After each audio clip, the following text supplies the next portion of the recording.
वनवास के समय पांचों पांडवों को एक कथा मार्कंडेय मुनि ने सुनाई थी। वह बहुत अच्छी कथा है और ध्यान से सुनिएगा, अंत तक सुनिएगा। गृहस्थ नारियों के सतीत्व एवं पति सेवा, पुत्र का माता पिता की सेवा का धर्म पालन करते हुए ब्रह्म ज्ञान तथा दैविक शक्ति से उच्चावस्था को प्राप्त करने की कथा मार्कंडेय मुनि ने वनवास के समय पांडवों को सुनाई थी। कौशिक नाम के एक ब्राह्मण ब्रह्मचर्य व्रत पर अटल थे। एक दिन वे वृक्ष के नीचे साधना कर रहे थे कि इसी बीच किसी पक्षी ने उनके सर पर बीट कर दिया। कौशिक ने ऊपर देखा तो पाया कि पेड़ की डाल पर एक बोगला बैठा है। उन्होंने क्रोध भरी दृष्टि से बोगले को देखा तो वह तत्काल भस्म होकर गिर पड़ा। बाद में कौशिक को बड़ा पछतावा हुआ कि बेकार की क्रोध कर मैंने पक्षी को मार दिया। भिक्षाटन का समय होने पर वे भिक्षा हेतु एक गृहस्थ के घर गए और भिक्षा मांगी।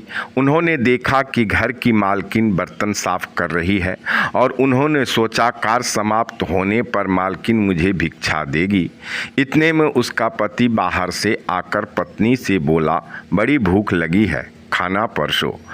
पति की बात सुनते ही वह नारी कौशिक की परवाह न कर अपने पति की सेवा में लग गई। पति की भोजनोपरांत वह नारी कौशिक के लिए भिक्षा लाई तथा विलंब हेतु क्षमा प्रार्थना करते हुए भिक्षा देने लगी। विलंब होने के कारण कौशिक बहुत ही क्रोधित थे। उन्हें अपनी दृढ़ व्रत ताप तथा आध्यात्मिक उपलब्धि का बड़ा अभिमान था। उन्होंने क्रोध करते हुए उस नारी से कहा कि मैं मानता हूँ कि पति की सेवा करना स्त्री का धर्म है, परंतु ब्राह्मण अतिथि का अनादर करना भी तो पाप है। लगता है तुम्हें अपने पतिव्रत धर्म का बहुत अभिमान है। स्त्री ने विनीत भाव से कहा, अपने पति की सेवारत पतिव्रता नारी पर क्रोध करना उचित नहीं है। आप मुझे पेड़ का बोगला समझने की गलती न करें। आपका क्रोध मुझ पतिव्रता नारी का कुछ भी बिगाड़ नहीं सकता। मैं बोगला नहीं हूँ। उस नारी की यह बात सुन कौशिक चौंक गए कि इसे बोगले की घटना का पता कैसे चला। वे सोच ही रहे थे कि नारी ने कहा, हे महात्मन, आपने अभी तक धर्म का तत्व नहीं समझा है। क्रोध ही मनुष्य का सबसे बड़ा शत्रु है, जो उसके अंदर ही निवास कर उसका सर्वनाश कर देता है। आपके लिए उचित है कि आप मिथिलापुरी में मेरे गुरु धर्मव्याध से उपदेश प्राप्त करें। कौशिक ने प्रसन्न होते हुए उस नारी से कहा, मैं आपके महान गुरु से अवश्य उपदेश ग्रहण करूंगा। आपने अपने गुरु के बारे में बतलाकर मुझ पर बहुत कृपा की। कौशिक मिथिला नगरी पहुंचकर धर्मव्याध की खोज करने लगे।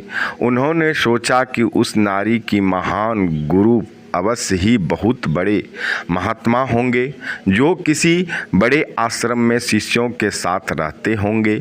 कौशिक को धर्मार्थ का पता नहीं चला। थके मांदे हुए एक कसाई की दुकान के पास पहुँचे, जहाँ एक हट्ठा कट्ठा आदमी मांस बेच रहा था। लोगों ने बताया कि जो दुकान पर मांस बेच रहे हैं वही धर्मव्याध है। यह सुन कौशिक बड़े कुत्सित भाव से दूर ही खड़े रहे। उन्हें समझ में नहीं आया कि क्या करें।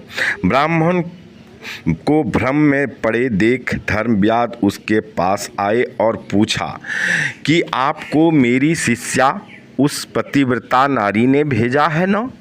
मैं आपके आने का उद्देश्य जानता हूँ। यह सुन कौशिक पुनः चौंके कि यह बात कसाई को मालूम है। धर्मव्याध कौशिक को अपने घर ले गए।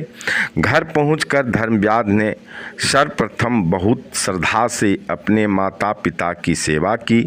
तत्पश्चात उन्होंने कौशिक को धर्म तत्व समझाया कि जीवन क्या है, कर्म क्या है और मनुष्य का कर्तव्य क्या है। उनसे उपदेश ग्रहण कर कौशिक पूरी श्रद्धा से अपने माता पिता की सेवा करते हुए तप करने लगे। उनका अज्ञान रूपी अंधकार हट गया और घर परिवार में रहकर अपने कर्तव्य रूपी धर्म का पालन करना प्रारंभ कर दिया, जिसे वे पहले त्याग कर वन वन भटक रहे थे।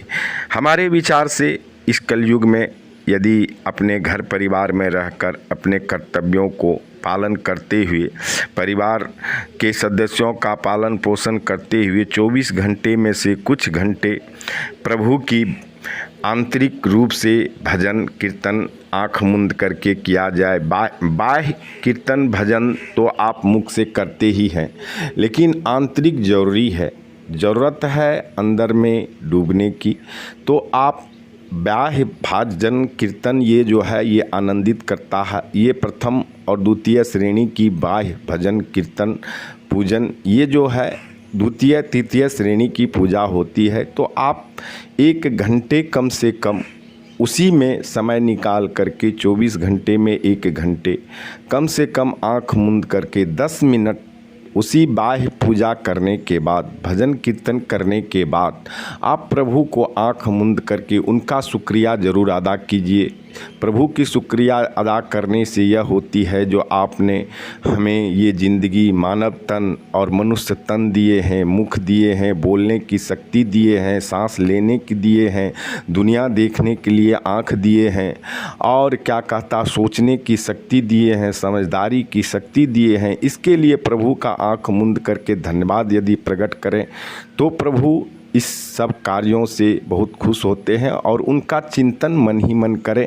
तो कली काल में 1 घंटा भी यदि गृहस्थ जिंदगी में आप अपने बाल बच्चे के साथ रहते हुए प्रभु को स्मरण करें तो दूर नहीं वह दिन है, कलयुग में सब आपके अधीन है। बोलिए जय सिया राम, भगवान करे सबका कल्याण। जाते जाते लिखिएगा श्री राम, प्रभु करेंगे आपका कल्याण।